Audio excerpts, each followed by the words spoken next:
Welcome to the fastest daf in town. Today, let me start this Bava Metzia daf mem tes. We are going to begin on the bottom of mem chasam adveiz limika tanoim. So we're going to try to establish a machlokas tanoim. Hamalves chaveru al hamashkai. When it comes to a person who lends someone, but the malva doesn't just give money to the lova. The lova in turn gives a mashkon some form of deposit, and it is now in the hands of the lender. Now all of a sudden Shemitah comes. Now the question is, normally we see that there's Shemitah's ksafim, that any loan that takes place is canceled when it comes to Shemitah. But over here it's different because the malva has a mashkon in his hands. Even though, let's say, the mashkon isn't really worth the obligation, it's only half of it, it doesn't make any difference. Shemitah is not mishametas, and therefore he can still collect the loan afterwards. Rabbi Yehuda Nasi Emery said no. If in fact the mashkain is exactly the same amount, in other words, I lent you $100 and you gave me a $100 watch as a mashkon, then Shemitah will not be mishamit, and therefore you can collect. However, if it's not equal, then mishamit, then the loan is canceled, even though the malva is holding on to something. Now, my in mishamit, what does it mean when Hashem Gamil says that the loan is not canceled? Apparently, even though the amount is only half the amount of mashkon compared to the loan. Now, does it mean that you can still collect keneged the amount of the mashkon? So again, let's say the mashkon was $50, but you owed $100, so maybe only means you can only collect 50. So you're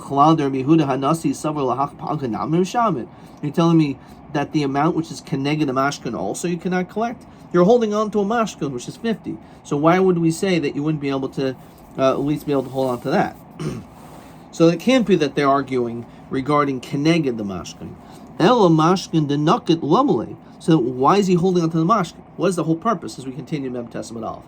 Obviously, it's some form of protection, of security, if you will, in order if he defaults on the loan, that at least you'll be able to collect some of the collateral. So Elav Shema Mina, my Inimasham, the Kamer Shem Gumil, what did he mean? Inimasham Bekulo. It means that really you can collect everything. The Shemitah is not Misham, it does not stop the loan at all. So therefore, even though the mashkon is only 50, you can collect the whole 100. So the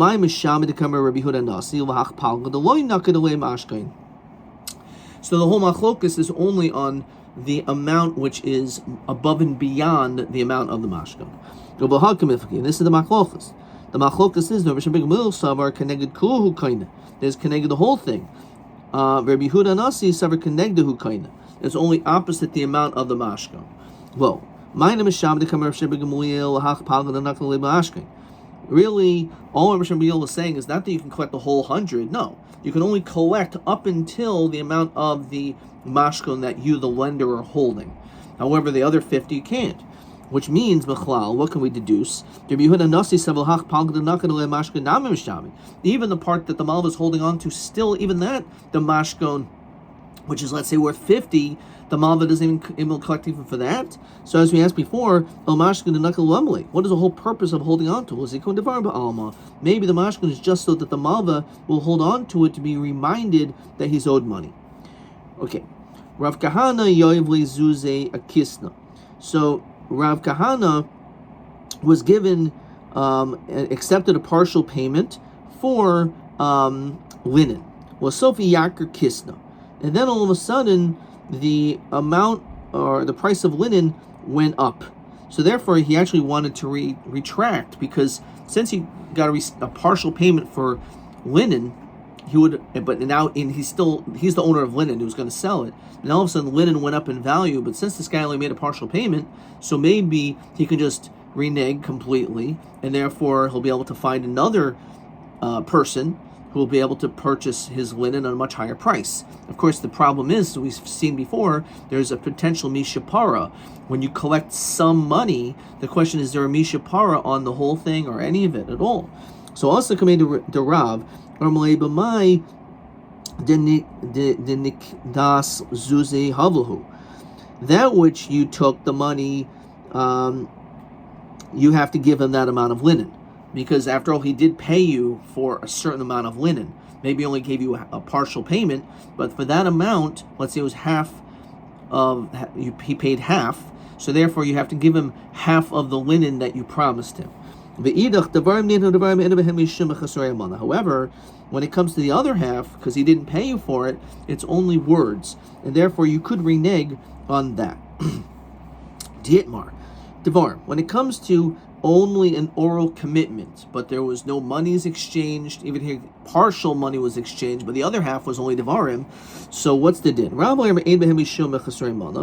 no issue of Mechasuri Mana, as we just said before, and therefore you can back down, and it's not an issue.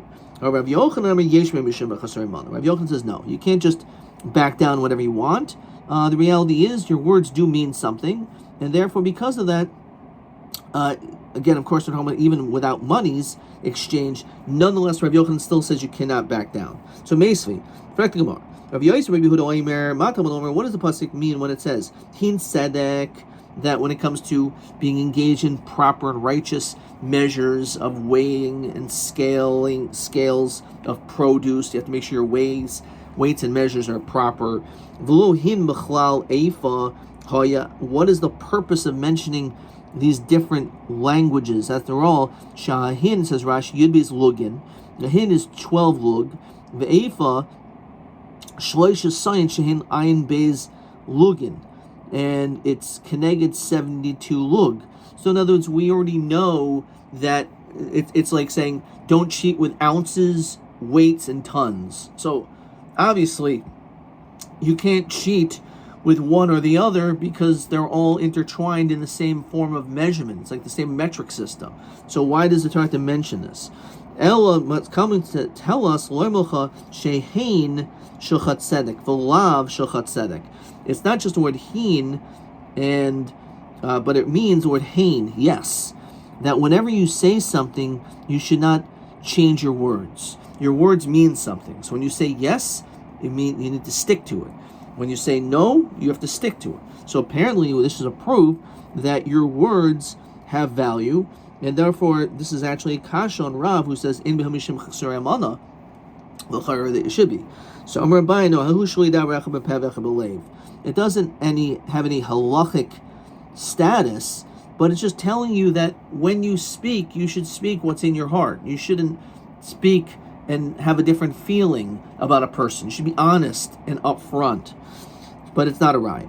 Meisve. So ask another question. Rabbi Shimon Omer Afal Pisha Amru, even though we said Talis Kaina Dinner Zahav, Vein Dinner Zahav Kaina Talis. So as we said in the beginning of our parak, that it didn't mention, it mentioned money, gold to silver, but certainly gold to a talis, gold in relation to a talis. Talis is the it's the merchandise, if you will, and the gold is considered to the money. And therefore, in order for metalton to work, you have to do mashicha. The kinyan would be metalton would be mashicha on the talis, not on the gold. Mikol makom hachalacha. That's the kachalacha. It's halacha. But Amr Misha par me'anshi dor hamabo me'anshi hador hafalaga, who also departed from Misha ino oimer b'diburo. So we see clearly you're not supposed to back down on your words. It says Beferish, says Rashi, Seifa Katani HaChayzerbo, if you retract, Ein Ruach HaChamim Noichimenu. We're not happy with it. Al Miyeshme Mishim HaChasrei Amana. So again, there was a question if there was no money, so he said maybe if there's no money exchange, if there's money exchange, there's a Mishapara.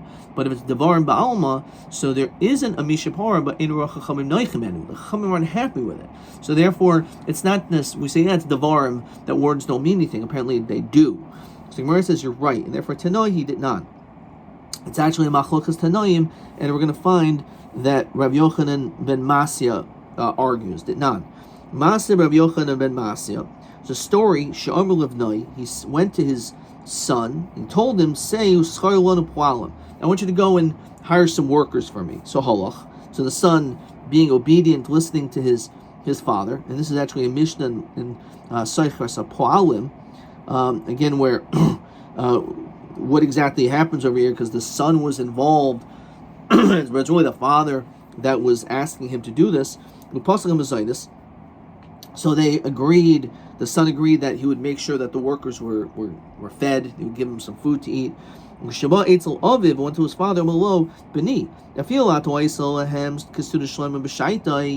Even if you give the most extravagant meal in the world, you haven't removed yourself from the obligation with them. So you still have an obligation to compensate them. And what your words are, your words you cannot back down. But actually it depends. If they didn't actually start working for you yet,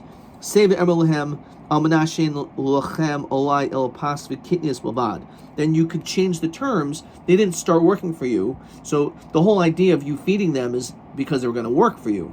But since they haven't started working for you, so you can change the terms. Now, if in fact your words mean something, you shouldn't back down. How could he tell him, oh yeah, go change your, oh, they haven't started working? Go quickly and tell them to change the words. What do you mean? Don't your words mean something? So, no. The truth is, this is different because the workers knew that they were actually working for the father. So when the son said something, they weren't entirely holding on to everything that he said to rely on it. So my time, they knew it was really the father. So once they started working also, maybe they should still not necessarily assume what the boy said was going to happen. Once they start working, that's different. Because Amru Meimar, Amr Kamedi Avua, they thought like this. They obviously told his father that this was the deal, and it was good for him. The fact that the father didn't intervene or tell his son to change his mind, and we just started working, obviously that's the father agreed to it. So therefore that's the distinction between before or after they started working. But again, it's not a right either way. But does Rabbi Yochanan really taka say this din, that he's so particular that the Yeshmim Mishum B'Chazorei Amalna? Is that true? The person says, he says to his friend, I'm going to give you a gift. Nice guy. So Yochel, Oxter boy, so you can retract, you can change your mind. Yochel, Pshita, obviously. Ella, Mutter Oxter boy. Of course you can, right? Doesn't mean it's the right thing to do, and the basin can't force you to give it. But it means that you're even allowed to. So there's actually a difference as to when this is. Says Rashi, when it comes to a small gift, shein mutalaksar, there you cannot retract. Why? If it's such a small little gift, the person will say, you know what, maybe he's going to give it. When could you retract? Is b'matan maruba. You're going to give something big. We're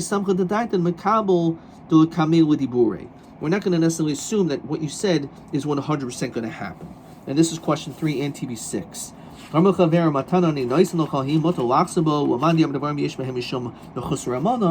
So if it's a matana moetes, even Rabbi Yochanan holds that when it comes to matana moetes,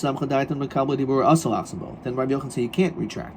But a matana maruba without semech das, then you can retract. Let's see what I wrote over here. Question TB6. Mutar lakser rak al matana maruba. Avol yachol lakser al matana muetes memnei shehu semech das shu mekabel ze mimenu. Beautiful. So hakanam stopper. This is also logical that this is the proper understanding. Yom Rabbi Avo. Rav Yochanan, what did he say in the name of Rav Yochanan? Yisrael Shermula ben Levi. If Yisrael who turned to the son of a Levi, and any Levi, a Levi is just called a ben Levi. Rashi says it doesn't mean anything. It's just he went to a Levi and said, "Kor ma'aseh yeshalcha biyadi."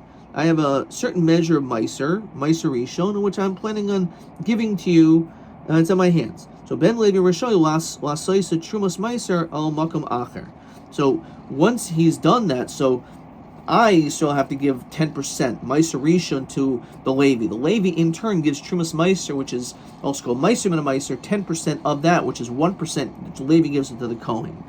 So he could already be Samech Das that you're already giving it to him based on your words. Now, if you want to tell me he can't retract Misham Hacha Rishai, that's why he could already assume that's Kiyul like it's his, and therefore he could already separate from another place. If you can retract the Myrashai, why would he be able to do this? The person can end up eating tevel if you retract. So it must be a raya that when it comes to certain gifts, like a matana muetas, we'll call Meiser Rishon as a matana muetas, matana meruma rather, that you can retract from fakir, but not by a matana muetas where you cannot retract. So therefore, this maybe is considered like a matana muetas for some reason, and therefore you can retract. So how come my skin is going shenatul memenu? Here we're talking about a case where the Levi physically took the meiser from you already. V'chazar v'ifkidu etzel, and then afterwards the Levi gave it back to the Israel for safekeeping. So the reason why the Israel has it, it's not that he always had it was actually physically given to the Levi. So the Levi physically owns it, and then he gave it back to the Israel. So even though the Israel has it, but it's really it's the Levi's. That's why he's able to do it only in this case, but maybe otherwise not. Yehachem Seifa Nosalav in Levi Acher. If you give it to a different Levi, Enolav El Tarumais. All he has is some type of quarreling against you. Now, if you Taki gave it to this first Levi, and then the Levi gave it back to you, what do you mean? How could you possibly say, oh, he only has a complaint? What do you mean he has a complaint? It's his. He has a legal stance to be able to get it back. He has a right to be able to get his Meiser Rishon back. Some more answers like this. After all, now once he has it, once he did Mashiach on that, it's his. It must be Shema Mina that he never took it, right? It must be a case that he never took it. Because if he did take it, so then you wouldn't be able to give it to another Levi. So it must be that he never gave it to him. Nonetheless, we still say that your words are so strong that he can be Samech Das, that you're not going to change your mind. Now, who gathered the Yahiv Zuza Hashum Shemi? There was a person who gave money for sesame seeds, and he did not do Mashiach on the sesame seeds. So again, what happened? All happened was money was given, which if you hold that really Ikar Din only Mashiach is a Kenyan, so then maybe there was nothing that took place. But again, there would be a Mishapara, because after all, money was given. So if Yakar Shum Shemi, all of a sudden the value of the sesame seeds went up, and that guy obviously wanted to change his mind. So Hudderbu, he retracted and said, forget it. Take your money back. I don't want to sell you my sesames because I want to sell it for much more money to someone else. He says, I don't have sesame seeds, take your money back. He didn't take the money back. And then Ignoiv, the money got stolen. Now, I didn't want the deal. I'm holding your money. I'm saying take your money because I don't want it. And all of a sudden it gets stolen. So what's the din? Is it the sesame seed owner's responsibility to reimburse him because the monies are not actually physically given back? So also can be the Rabbi Amalei, Givandi Amalach, Shkoil Zuzach. Once I said take your money back, Vo Shaklas, and didn't take it, Lilmaboy Shemer Sachar Doi Havi. He doesn't have the status of Shemer Sachar that he's like a paid watchman. He's not even considered halachically like a Shemer Chinam. So therefore, he's not going to be responsible if it gets stolen. So Amalei Rabban and Rabba V'ha Boy Lekabuli Lehi Mishapara. Isn't there going to be a Mishapara in this guy? So Amalei Hachinami. You're right. Either basically, the idea was either accept the Mishapara or give back the money, the value for the sesame seeds. So, but the reality is true. Hitaka did give him back the money, but he was makabel upon himself the Mishapara because he didn't want the sale to go through. But he really should have allowed the sale to go through, even though the sesame seeds went up in value, because this guy was makabel and Mishapara himself. Omer Rav Papi Omer Li Ravina Ledidi Omer Li to me was said Hahu Rabban Rav Tavus Mishmei Rav Tavus Shmei, who's his name. The Yarmel some say was Rabbi Shmuel Bar Zutter Shmei, that was his name. Di Havi Yoev Le Kol Chalala Di Alma. If he gave all the money in the world, Lo Yahavi Kamishani B'Dibure, it would not change his mind. B'Didi Havi Ov. There was a story. Hahu Yaima one day.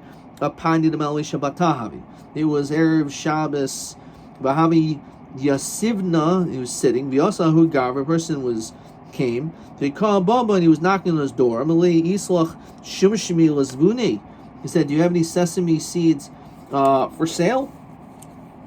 Says Rashi, Oso Maisa, the Shimshimin, this story of sesame seeds, Al Yadi Hoya, it was through me, V'lu Kain Hoya, and this was not the case. She'ilu Kibaltim, if you would have accepted them, Lase Shimshimim, to give him the sesames, Lo Ha'isa Chayzer bi, I would not have retracted.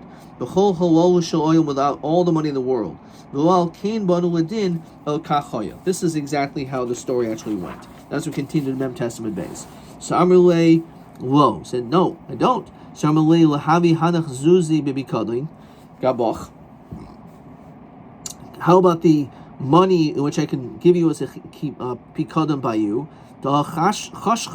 It's almost Shabbos. In other words, I have money and I don't know what to do with it. I live far away. Could you please allow this money as a pikadon to stay in your house? So Amrulay said, Ha-beisa kamach, my house is in front of you. Osvinu bebeisa, put in your house. The ignoiv, and that money got stolen. So Asakamid the Rabbi Amrulay call ha-beisa kamach. Anyone who says this house is in front of you, he wasn't saying that I'm going to take upon myself the responsibility of watching your money. He's just saying, it's almost Shabbos, so okay, here's my house, right? So you can do whatever you want. You can walk in here, but I'm not responsible if it gets stolen. So shouldn't he get a mishapara? This is not part of the story. Certainly, there's no mishapara in this case because there was no transaction. So as our Mishnah said, that anytime a person, we look where the money is, where we follow the money. So if the money is in the person's hand, so then that person who is holding the money has the upper hand in the transaction. So Tanya, when do we say this? You have a seller. So I'm selling fruit. And you, the buyer, have money. You already gave me, the seller, money. But you didn't do Mashiach on the fruit. So in this case, I, the seller, have the upper hand. Because I still have the peros. You never did Mashiach on the fruit.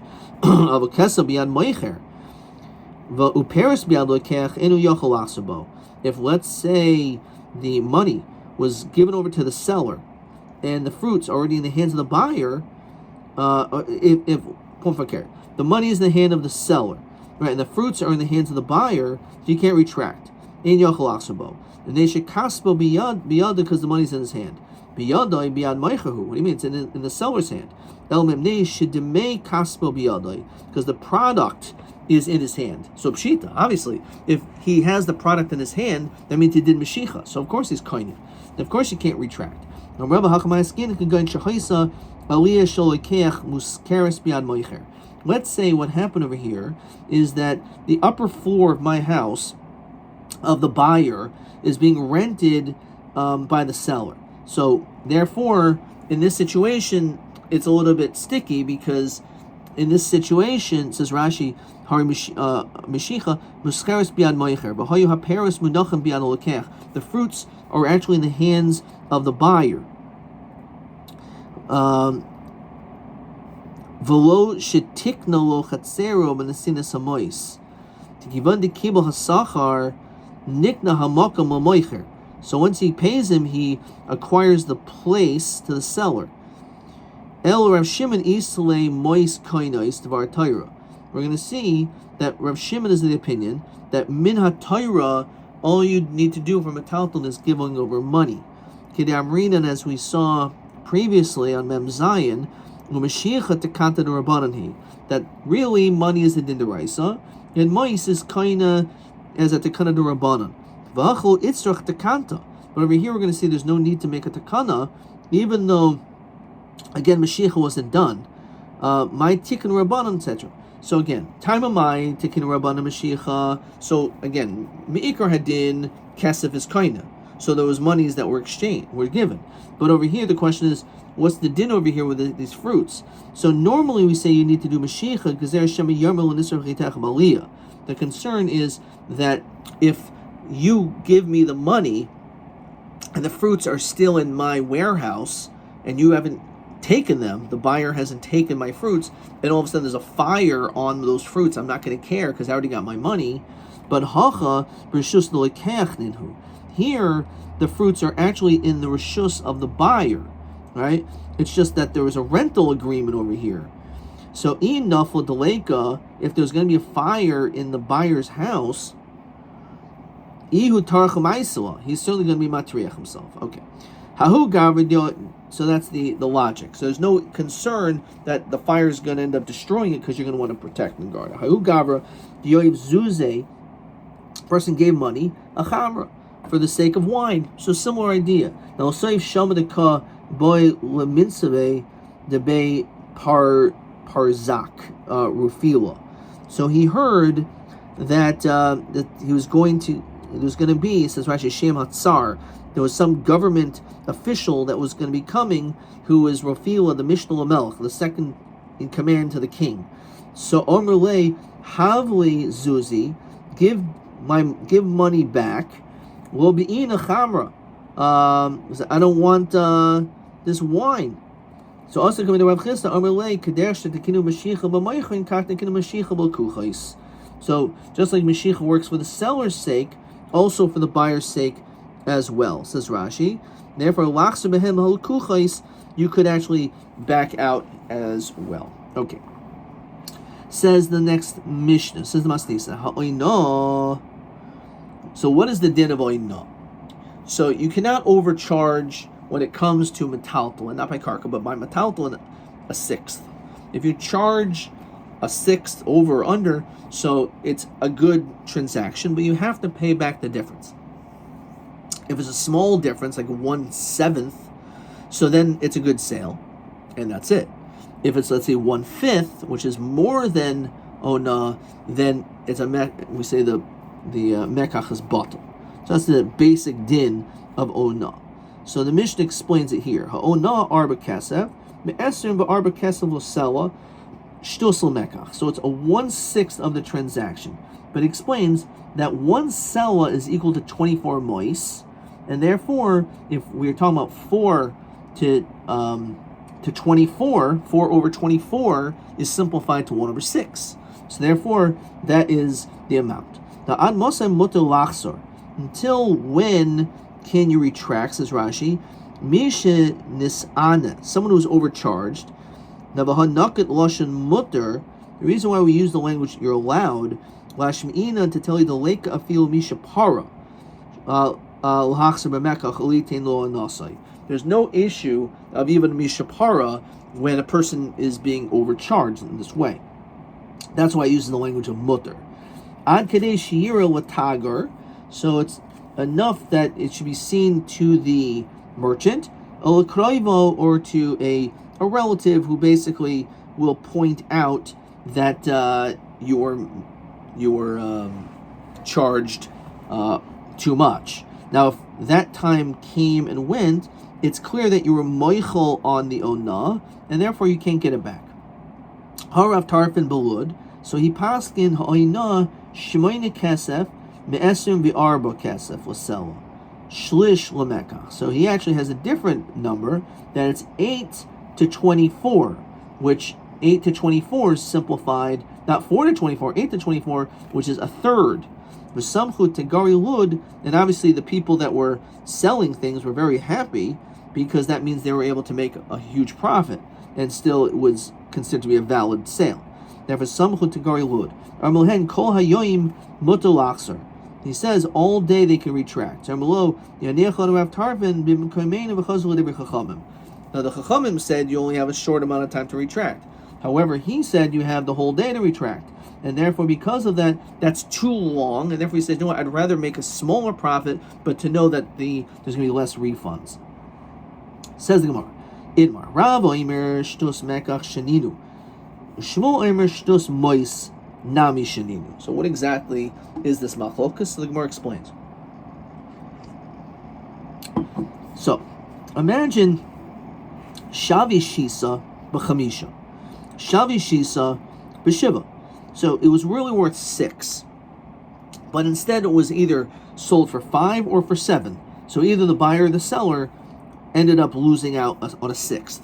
Now, Kuli Alma will plig the Basar Mekach Hazlin. We look at the sale, but Oina Havoy.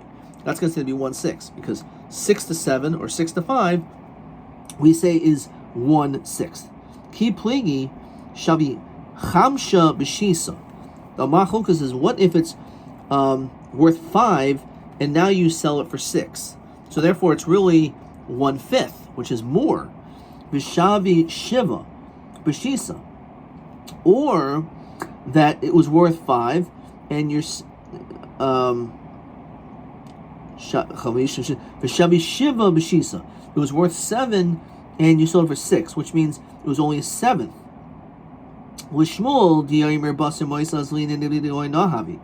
Shmuel says that's considered to be ona. It's still considered to be like a 6th.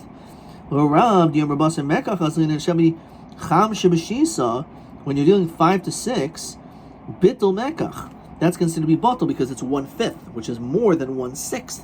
So therefore, as we said, anything more than a 1/6 difference, the deal is off. And therefore, bittul mekach havi shavi shiva v'shisa mechila havoy. He would hold, since it's 1/7, it's not ona, and you don't have to give it back. It's certainly a good sale. Either way, it's a good mekach. But the question is, do you have to give it back? So then you don't. So the machlokas is not a situation. It's easy to remember when, if it's worth 6, if it's actually worth 6, and the fluctuation is 7 to 5, everyone holds that's ona. However, the machlokas is if it's only worth 5 and it goes either to 6 or 7 to 6. Okay.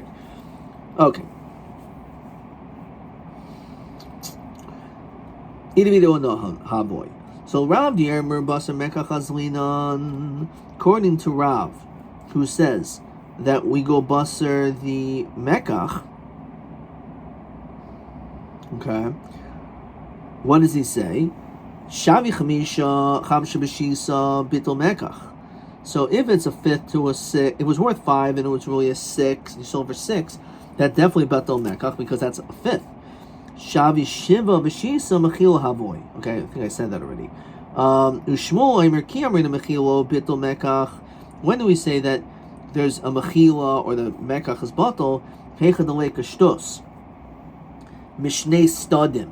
It's when it has to be a 6 from both sides. Not from both sides. But if it's a 6 from one of the sides, it's considered to be ona and a mekach. Tanan.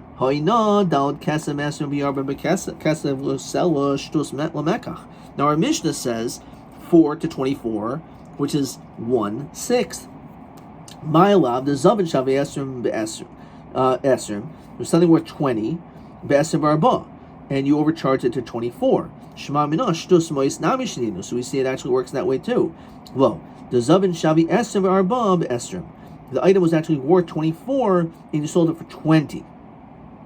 Okay, so and again 24 to 20, fine. So minis ana moicher. So who's the one who overcharged? The seller, because he was selling something. So who was the one who was tricked, if you will? The moicher, because he ended up selling something which is really worth 24 for less, for only 20 rather. So ema seifa ad masei matalaser. When can you retract? Which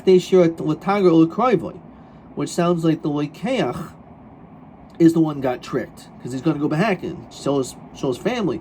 It's only by the buyer. It says the seller could always be chayzer.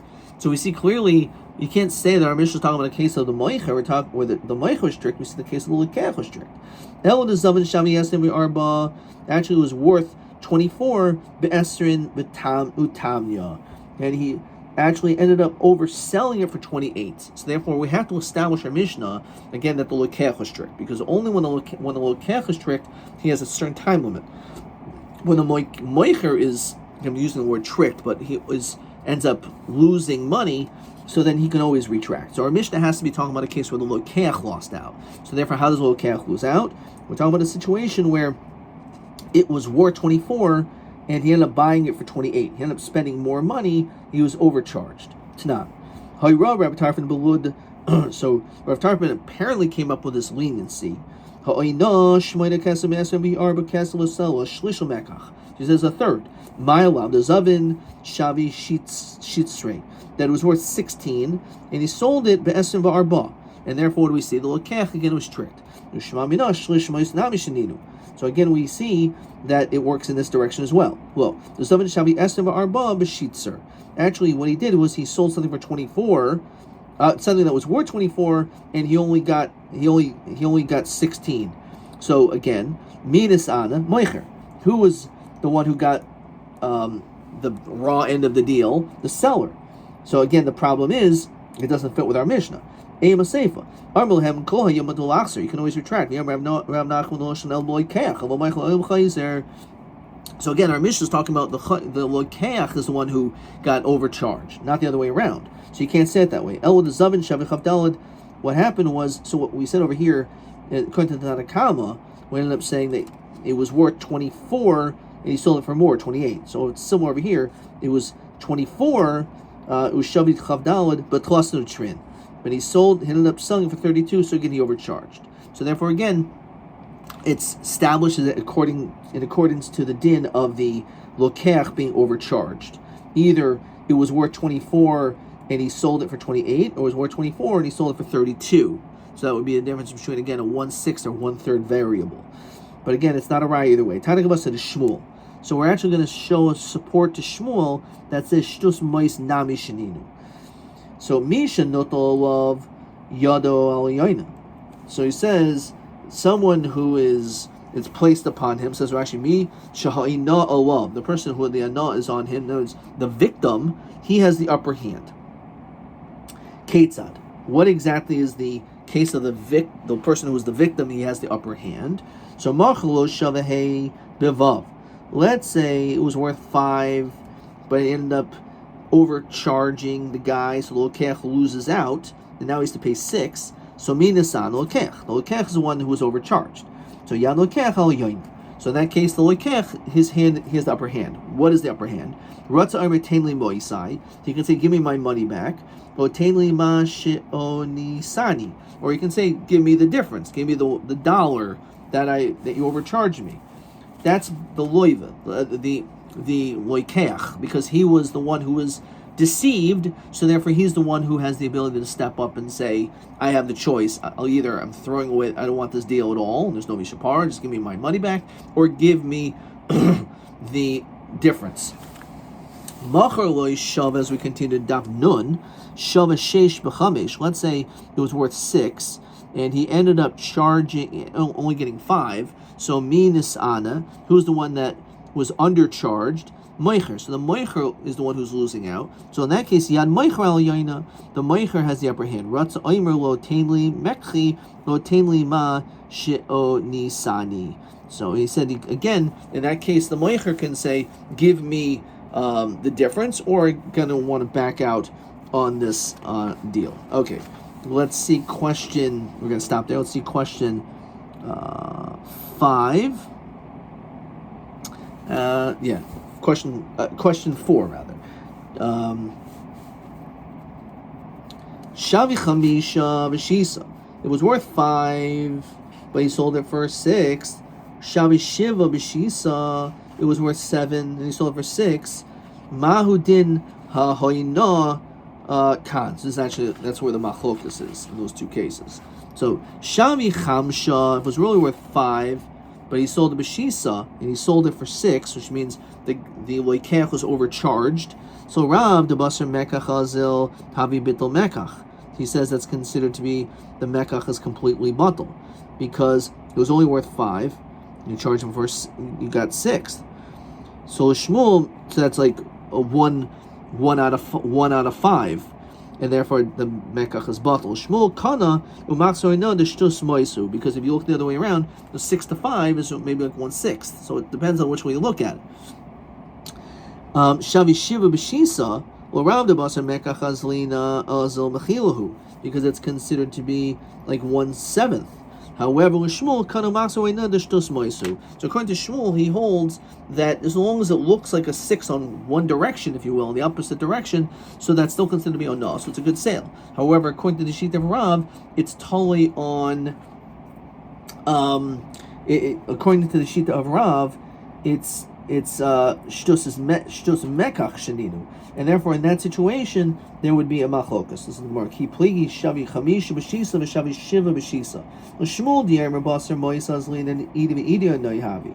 L'Rav di'emer baser mekach azlin and shavi chamisha b'shisa bittul mekach havi. Shavi shiva b'shisa mechil havoy. So that's question number 4, and we have one more question. TB7 ad masai eshel lachsabo no yoser mishtus urbanon, which seemingly is a straight mishnah. Ad shir latager lakarov of hamoichel oyom chayzer ad kan.